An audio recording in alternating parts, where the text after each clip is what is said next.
Hello, dear listeners, and welcome back to Reddit Audio Tales. We are thrilled to have you join us for another captivating story. So, without further delay, let's dive into today's tale. My friend empowered me to cheat and open my marriage, only for my husband to turn the tables on me. Jack, yeah, she thought she was being sneaky, but what she didn't know was that I had learned about all of this from a colleague of hers who was disgusted by what was happening. I made my plans and got ready. Fortunately, I had time to manage the anger and prepare for what was about to unfold. It would all kick off tonight, right after dinner. Kayla, tonight then? Mary, my friend, inquired. Yeah, I'm finally going to do it. I'll wait until after dinner, hand him a beer, and then I'll fill you in on what happens, I replied. Just remember to stay strong. He won't like it, but you have to remain firm. I'll keep that in mind, just as we discussed. He doesn't have a choice. This is how it's going to be. And if he truly loves me, he'll let me do this for my happiness. That's right. Just be prepared for him to yell and scream. He'll resist, but eventually, he'll come to his senses and accept the new reality. It's crucial that you stay calm but firm. Let him have his tantrum, and then he'll realize that you're in charge. That's right. Besides, as far as he knows, this will only be temporary. Once he accepts it, he'll start to enjoy it. Then it'll just keep going. Are you sure about all this? Jack can be very stubborn. Look, Kayla, Jack loves you more than anything in the world. Sure, he'll get angry, but when he calms down, he'll realize that he loves you so much that he'll do anything to make you happy, even that. Okay, I think you're the expert. Trust me, it took me messing up 2 marriages to figure it all out, but I perfected the method on my 3rd marriage. You've met my current husband. He is now completely under my control. He even stands next to the bed when I'm with someone else. I also sometimes have him clean up afterward. A month from now, another Jack will get in line as well. Then you can be assured of the security of your marriage to Jack, as well as the pleasure of several other men. I finished the day and went home to cook Jack's favorite dinner. When Jack came home, he greeted me with the words "I love you" and kissed me on the cheek as usual. Despite my best efforts, I was still nervous. This was going to be a significant step and change in our marriage, but it was all worth it. Mary had been telling me about her feminine marriage ministry for quite some time now. I have personally seen it work for her and her husband. He was really happy with how their marriage turned out. I'm sure Jack would love it too. The conversation over dinner was pleasant. We exchanged stories from the previous day and discussed some of the day's news. It was a laid-back dinner for us. After dinner, I insisted that he grab a beer and relax while I cleaned up. He resisted a bit, wanting to help, but I assured him it wasn't much and I could handle it. The leftovers were stored, the dishes went into the dishwasher, and it was time. I poured myself a glass of wine, mentally prepared, and headed into the living room for the conversation. Jack, honey, we need to talk, I began. Sure, honey, about what? Okay, Jack, I realize this might be difficult for you to accept right now, but it's something I really need to do. Please keep in mind that this is only temporary. Okay, so what do you need? If it's that crucial to your happiness, of course, I'll do what I can. So far, he had handled it well, not even bothered. That's good. We've discussed having kids, and I'm almost ready for that, but there are a couple of other things I need to do first. It should take a couple of months at most, then we can start working on having kids. That's great, baby. So, what are those things you need to do? Here it is. I took a deep breath, preparing for the reaction. Well, Jack, I need to explore a bit before settling down completely. It will be temporary, and then I can be the best wife and mother to our children you could dream of. All right, my love. That sounds reasonable so far, but how are you planning to go about it? Wow, he's handling it well. I expected him to freak out. I'll be seeing other men for a while.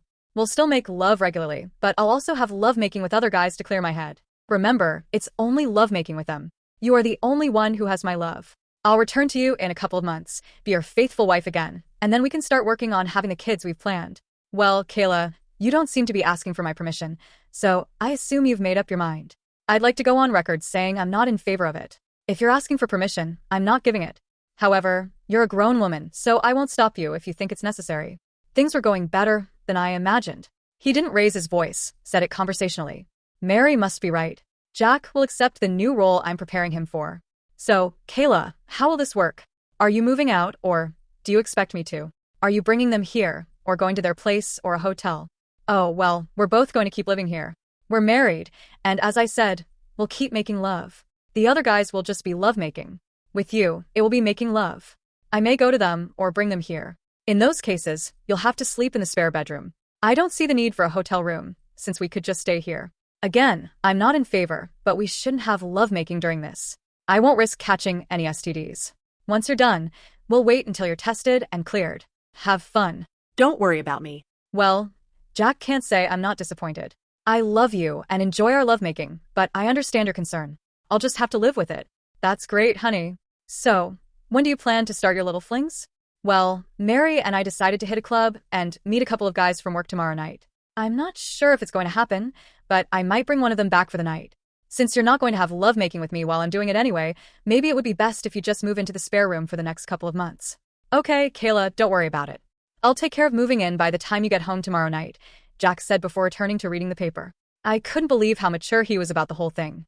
My heart soared. Sure, he weakly complained and refused lovemaking, but he was completely accepting of everything. He wasn't even the least bit angry. Mary was definitely right. In 2 months, Jack would be under my thumb.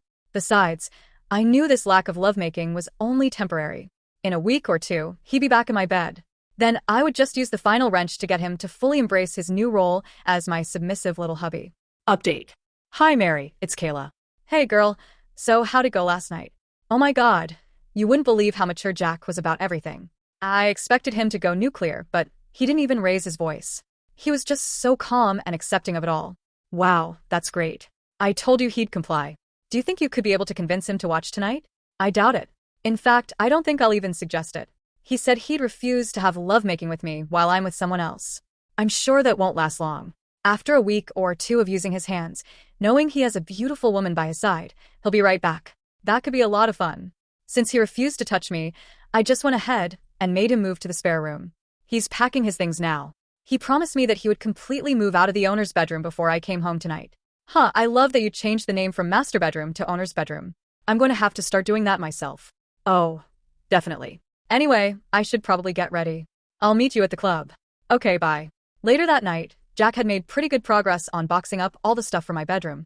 I wasn't sure why he really needed to pack when he could just carry armfuls of stuff down the hall, but he explained that it was better that way. It would be less walking, and he could go through everything and leave the things he really didn't need in boxes to get rid of. I guess that made some sense, but I was too busy getting ready to pay attention. He did say how seductive I looked in my underwear, garter belt, stockings, and 5-inch loafers. He said nothing when I wore the little red cocktail dress I got for our 5th anniversary last year. That was actually the only time I wore it, but I looked damn good in it. I informed Jack that I was going out and expected to return around 1 a.m. I mentioned that he didn't need to wait for me, as I might not be alone. After saying this, I picked up my clutch and prepared to leave. He assured me not to worry, mentioning that he would have moved out by the time I returned. As he made this promise, he closed the last box.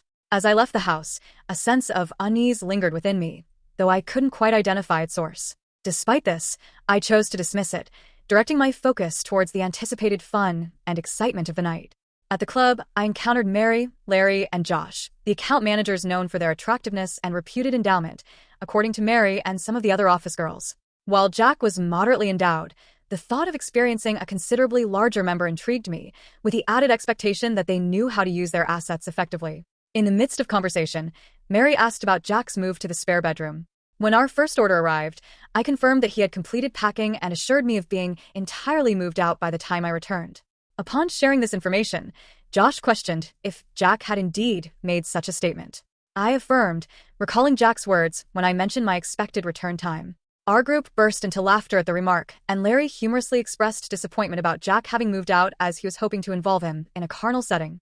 I playfully suggested that, perhaps after some persuasion, we could consider such arrangements. In the midst of the banter, I observed that neither Larry nor Josh had extended an invitation to dance. Over the course of several hours, we engaged in dancing and indulged in drinks. I danced with both of them on multiple occasions, particularly during slow songs where we embraced closely, feeling their hardness against me. Throughout the night, their hands remained on my backside. Later, Mary and I took a break and went to the ladies' room to discuss the conclusion of the night. We decided the outcome of the ride home through 3 rounds of rock, paper, scissors, resulting in me driving Josh and Mary, accompanying Larry. Upon arriving at the house, I led Josh through the front door, noticing that it was dark inside. I assumed Jack had retired to bed by then, reassuring myself that everything was in order. Anyway, we didn't need him watching. I led Josh down the hall to my room. Of course, all of Jack's stuff was gone. Maybe I should reward him by offering him a handjob. That would be something to think about later. Right now, I had other things requiring my attention. It didn't take us long to undress, but Josh wanted me to keep the garter belt and stockings on. I'd lost my thong a couple of hours ago, unsure if it was Larry's or Josh's. It didn't matter. I made enough money to buy others. The next 2 hours were sheer bliss. We started with one position, then switched to another one to avoid exhaustion too quickly. We finished that round with cowgirl. After a brief rest, I enjoyed when he spanked my ass while I rode him. Maybe I'll let Jack do it on his birthday or our anniversary, but it wouldn't happen again. I'd save it for my other lovers. We ended up in the shower before going to bed, and again when we woke up the next morning. After that, Josh had to leave for his wife and kids, so I put on my robe and went to get some coffee. I felt a bit let down that Jack hadn't brewed coffee yet, considering it was already past 9. Typically, he'd be up for an hour by now. I plan to address it with him later. I mean, would it hurt him to make me coffee and breakfast, especially after I stayed up late? So much for the handiwork I was going to offer him as a reward for moving into the spare bedroom while I was away. After devouring my breakfast bagel, I headed to the shower and got dressed. The warm water did wonders for soothing my sore muscles. Since I had no plans for the day, I opted for my old shorts and a t-shirt. As I was only going to be around Jack, I wore a functional bra and an old pair of regular underwear. Just as I finished tying my hair into a ponytail, the phone rang. Hey, girlfriend. It was Mary. Hey, seductive thing.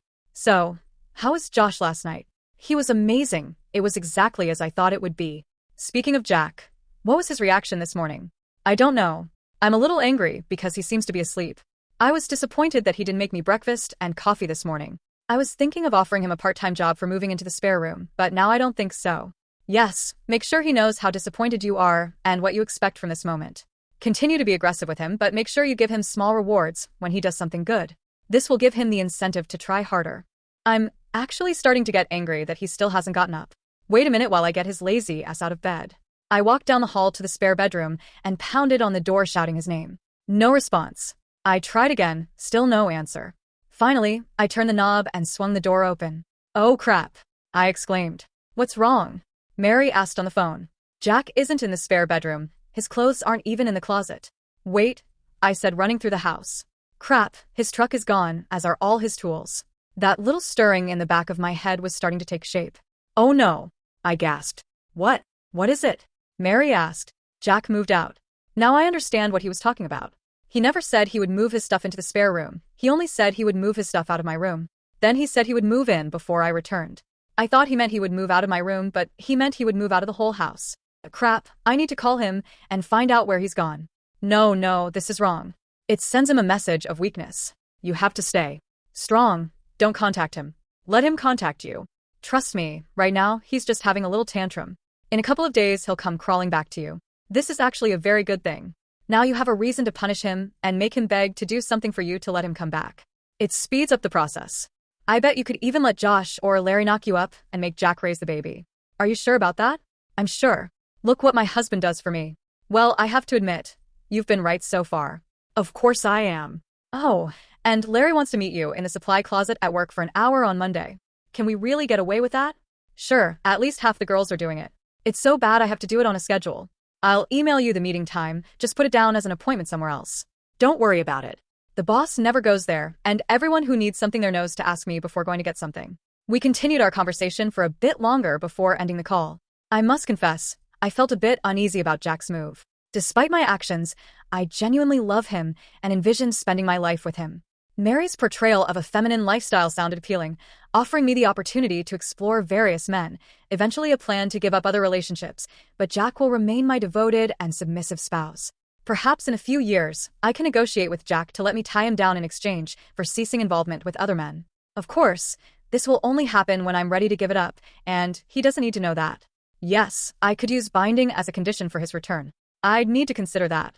Regardless, I needed to recover from the previous night and brace myself for a demanding day at work tomorrow. I shrugged it off, prepared a simple dinner, enjoyed a glass of wine, and went to bed. Throughout the week, there was no word from Jack. Mary assured me it wasn't entirely unexpected and predicted he would contact me soon. The longer he stayed away, the more conditions I could establish for his return. This week, I'd been meeting Larry, Josh, and a couple of other attractive guys in the pantry every day, with a double-team session with Larry and Josh scheduled for this afternoon. On Friday morning, during our break around the coffee machine, Larry, Josh, Mary, and I engaged in conversation. Suddenly, a professionally dressed woman approached and inquired if we were Kayla Adams, Mary Morgan, Josh Johnson, and Larry Jones. After introducing ourselves, she handed each of us an envelope and quickly took pictures with a small digital camera. She mentioned that we had all been served and then headed towards our boss's office. I called after her, asking what it was about, and she responded in a sweet southern voice that she was paid to distribute them, not to read them. She entered the boss's office without knocking. Less than a minute later, she cheerfully left the building, wishing us a good day. Simultaneously, we opened our envelopes, discovering divorce papers citing spousal cheating as the reason. I was frozen in shock. Josh and Larry's phones rang shortly after. Their wives, having received proof of their infidelity, were about to toss their belongings out. Divorce papers were imminent. Our boss's voice boomed from the office, expressing frustration. He suddenly appeared in the doorway, yelling loudly enough for the entire office to hear. He called for Adams, Morgan, Johnson, and Jones to come into his office immediately. A sense of foreboding settled over me as we walked past him with bowed heads and entered his office, the door slamming behind us. Once inside, he conveyed his discontent, emphasizing that the situation was beyond just bad. He demanded an explanation while waving a manila envelope, but none of us dared to speak. He proceeded to inform us that the company was facing a lawsuit for not adhering to the moral code outlined in our employee handbook. He questioned whether any of us could fathom the reason behind such legal action. Once again, we found ourselves unable to respond. He took it upon himself to explain the situation, stating that the lawsuit revolved around allegations against Mrs. Adams, Mr. Jones, and Mr. Johnson for inappropriate conduct, while Mrs. Morgan was accused of transforming the storage room into a company brothel. He challenged us to deny these allegations and questioned if any of these incidents occurred during business hours or on company property. With no response from us, he expressed frustration and criticized our actions, stating that the court order prevented him from firing us until the case was settled. He instructed us to leave his office until he figured out how to handle the situation. With our heads down, we left his office and made our way to our room. Following that incident, my job became significantly challenging, but I was grateful to still have employment. Deciding to assess the divorce papers, I discovered their severity, containing images, videos, audio recordings, and even notarized letters. An hour later, a company-wide email arrived from the boss addressing all employees. Management had become aware that employees had repeatedly planned and executed actions contrary to the moral code of conduct detailed in the employee handbook during work hours and on company property. Considering the likelihood of the problem being more widespread than documented, drastic action was announced. Due to uncertainty about which employees were involved, all employees were required to familiarize themselves with the code of morals in the employee handbook. An online class would be developed over the weekend, and every employee must successfully complete it by the following Friday. Security would conduct spot checks of all secluded areas throughout the day, a measure to be repeated until permanent security cameras were installed for monitoring. Subsequently, the storage room would be locked and the key held by the security supervisor. Any necessary supplies must be brought in with a security escort. The security supervisor would closely monitor computer use to prevent personal use of company assets. Prohibited activities included scheduling non-work-related meetings with KEO workers or others, browsing non-work-related websites, and non-work-related text messaging on company computers. Socializing with KEO workers should be confined to the break room during scheduled breaks and lunch periods.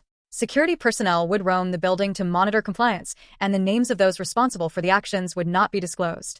2 minutes later, my email exploded with hate mail from KEO workers.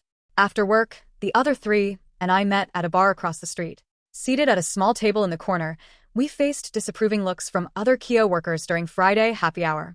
At least we still had work to do, at least for a while. That was very nice of him. Why do you think Jack included that in the court order? I asked, referencing the clause that kept us from being fired immediately. Josh dismissed it, suggesting that Jack wasn't trying to cause minimal damage, but rather intended to inflict more pain. I sought clarification, and Josh explained the reference to alimony. He mentioned that while infidelity was the current reason for the divorce, having a stable job and income could prevent a judge from awarding alimony. He cautioned against the risk of not finding another job if laid off, potentially convincing a sympathetic judge to provide financial assistance. The advice was to stay at the job until the divorce was final. Larry raised a scenario after the divorce, suggesting that if all four of us were laid off, there could be no alimony and no job. Josh responded that in such a case, he would resign on Monday. Larry made a joking comment about being a natural blonde, implying that resigning voluntarily could have legal repercussions. He explained that resigning after filing for divorce might be perceived as an attempt to receive support from the ex-spouse, and it could lead to negative judgments from a judge. The recommended course of action was to hold on to the job and save money. Josh expressed concern about his and my situation, emphasizing that their wives might receive alimony and child support due to having children. He pondered the challenges they would face if laid off, considering that alimony and child support were determined based on income at the time of the divorce. The situation sounded far from promising. Realizing the potential consequences, I felt the need to talk to Jack and attempt to resolve our issues. Despite wanting to assist my friends, The thought of losing my husband made me reconsider my priorities. In a moment of self-reflection, I questioned my initial intentions and concluded that if I needed to prioritize my marriage over my friendships, I would do whatever it took to save it. I swiftly retrieved my cell phone and encountered a message stating that the number I dialed did not accept calls from my number. Frustrated, I requested Mary's phone, explaining that Jack had blocked my number and I needed to discuss the situation with him. After attempting to call him on Mary's phone and receiving the same message, it became evident that he had also blocked her number. When suggested to try Larry's phone, I hesitated, expressing concern about the potential consequences of calling my husband from one of my friends' phones. Acknowledging the difficulty in reaching him by phone, I felt a sense of panic, considering that Jack had likely blocked my home and work phones as well. Realizing that talking on the phone might not be effective, I decided to seek him out in person. The urgency to find him and address the situation face-to-face took precedence over any concerns about societal expectations for women in marriage. Reflecting on the changes in my perspective, I recognized that just that morning, I had entertained thoughts of making Jack beg and grovel to come home. Now, the tables had turned, and I found myself uncertain of the roles we would play in the resolution of our situation. I picked up my phone and started going through my contacts. Sure enough, at least one of his friends would know where I could find Spoiler. None of our mutual friends knew anything. Well, that wasn't exactly true. None of the previous mutual friends who remained friends with me knew anything. The numerous mutual friends who now hated me knew enough. Unfortunately, while they had no reservations about letting me know they knew where I could find him, they defiantly refused to reveal that information to me. I was met with laughter when I asked if they'd give him a message for me. I had just dejectedly finished my last call and fourth drink when Josh showed his intelligence. Yes, it was said sarcastically. Maybe it was just my mood or the result of the differences between how a woman thinks and how a man thinks. Perhaps some of you will think that what Josh suggested was really brilliant. Me? I don't think so. Well, Josh began, since our lives are already messed up, why don't we go to Kayla's and spend the whole night as a foursome? We've already been carnal, so we can take advantage of that and have a night of passion. He thought that was sound logic, maybe to him, but I just received a big dose of common sense. Of course, if there's nothing left to lose, there might be something to think about. Personally, I think Jack and I still have a tiny chance. That tiny chance would evaporate faster than a drop of water on the surface of the sun if I took everyone into the house and had a late-night gathering with them. I politely declined and offered to let Mary take them home. I had a husband I was trying to get back. I tried everything to find Jack. On weekends, I drove around motel parking lots for hours looking for his truck. I drove past all his friends' houses at different times to see if his truck was there. I even tried to follow his best friend when I saw him leaving his house, hoping he would go to where Jack was. It was all in vain. Monday morning, I camped across the street from his work. Everyone came in, but Jack never showed up. I waited another hour, still nothing. Even though I was already late for work, I didn't care. Screw it, they weren't going to fire me right now anyway, and I'd still get fired after the settlement. But that didn't matter. I got out of the car and headed for the office. I saw that the door to Jack's office was closed, so I asked the receptionist if Jack was here. She told me he was gone for 2 weeks. Crap. The boss threw me an angry look when I walked in 2 hours late. I didn't care. All the phones I could have used were blocked. His friends refused to help. I can't even get a message to him at work. I have no idea where he is, so I can't show up on his doorstep. Mail is not an option because I have no idea where to send it. What are my options? Email. He always checks email. I just have to hope he doesn't block my emails. No problem with attempting, Jack. No excuses. Won't waste time trying to provide one. I've contracted the fool's disease, my decision. Not blaming Mary. It was wonderful hearing her talk about women's marriage. No idea why I thought there was a chance you'd accept. Should have known better. Sorry for needing a wake-up call, but now I'm awake.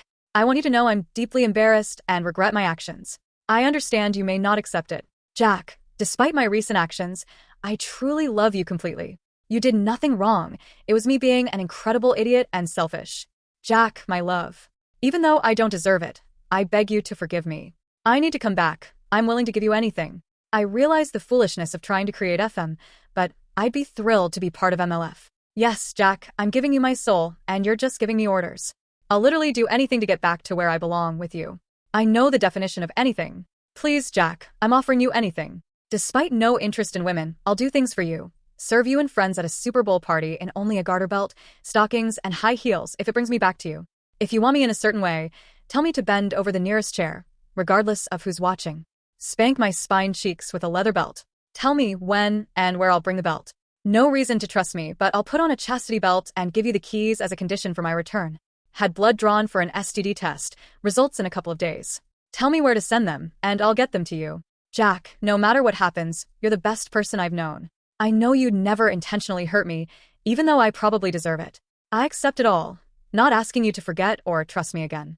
I'm asking for the opportunity to be yours in any capacity you desire. I ask for nothing more than to come back to you forever, even if I have to agree to a divorce or watch you with other women. I pray it doesn't happen, but I realize it's not my decision. I'm at fault, and I recognize you might want to even the goose. All that stuff. What about Mary, Larry, Josh, and the lawsuit against my company? Mary manipulated me into agreeing to this plan. Josh and Larry took advantage of that. As you know, I'll be fired once the lawsuit is settled. It's all our fault. Do what you want with them, I'll help if you want. After all, I'm your willing slave from now on. Your loving slave, Kayla. Update, fortunately, Jack hasn't blocked my email yet. Even more surprising is that he actually read it. No, he didn't take my word for it. After all, I'd already broken the biggest vow I'd ever made, the one about leaving everyone else behind. Since I'd broken that promise, what could make him think I wouldn't break any other promises?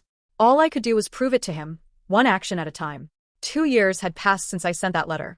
Josh and Larry faced challenges in their divorces, and all 4 of us were terminated the day after the lawsuit against the company was settled. Eventually, Josh and Larry found lower-paying jobs and moved into a small apartment in a rough neighborhood. Their social lives suffered, and their ex-wives turned the kids against them. I realized both women are now in better relationships. Now it's my turn. Currently, I'm kneeling undressed beside the bed, wearing a chastity belt while Jack finishes. This is my penance. I detailed all of this in a letter. Yes, Jack wanted to test me to see if I would honor those words. If I want him back, I don't have much choice. It was a tough 6 months, but eventually he eased up a bit. He still makes me do it sometimes, like now, but it's improved. Now, he only brings other women home, once every 2 months. After getting fired, I stopped working. Jack got a promotion, and we managed just fine without my income. I stay home, taking care of our 2-year-old twins. I'm undressed most of the time, though Jack recently said I need to start wearing clothes at home soon. The kids are getting old enough that it feels weird otherwise. Right now, I only wear clothes when leaving the house or when we have guests. I still answer the door undressed for deliveries. I underwent laser hair removal, so I have a permanent landing strip over my genitals. This makes it impossible to hide my Jack tattoo on the right side of the band and Jack tattoo on the left side.